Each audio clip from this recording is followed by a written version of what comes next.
అందరికీ నమస్కారం. రీసెంట్గా ఆంధ్రప్రదేశ్ రాజకీయ ముఖ చిత్రం అత్యంత ఆసక్తికరమైనటువంటి మలుపులో తిరుగుతోంది.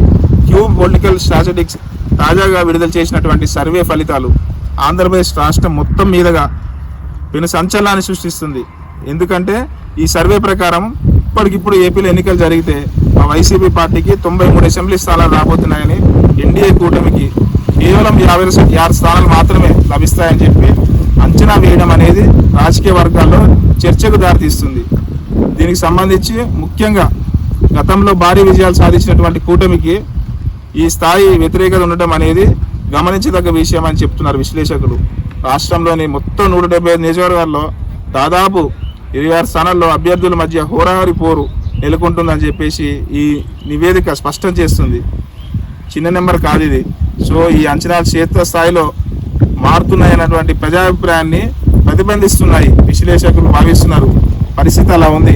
జిల్లాల వారీగా విశ్లేషిస్తే వైసీపీ రాయలసీమ అలాగే మా ఉత్తరాంధ్రలో తన పట్టును తిరిగి సాధించుకున్నట్టుగా ఈ సర్వే చెప్తున్నటువంటి గణాంకాలు చెప్తున్నాయి. అనంతపురం జిల్లాలో 8 స్థానాలు గాను 4 స్థానాలు ఖచ్చితంగా వైసీపీ గెలుచుకుంటుందని, చిత్తూరులో 7 స్థానాలు గాను 4 స్థానాలు వైసీపీ ఆధిక్యంలో ఉందని ఈ సర్వేలు చాలా బల్లగుద్ది మరి స్ట్రాంగ్గా చెప్తున్నాయి.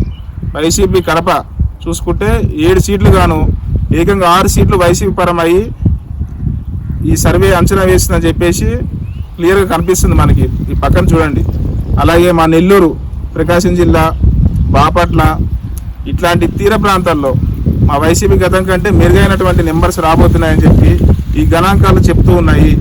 ప్రస్తుత కూటమి ప్రభుత్వం పాలన మీద ప్రజల్లో నెలకొంటున్న అసంతృప్తి ఈ సర్వే స్పష్టంగా కనిపిస్తుంది.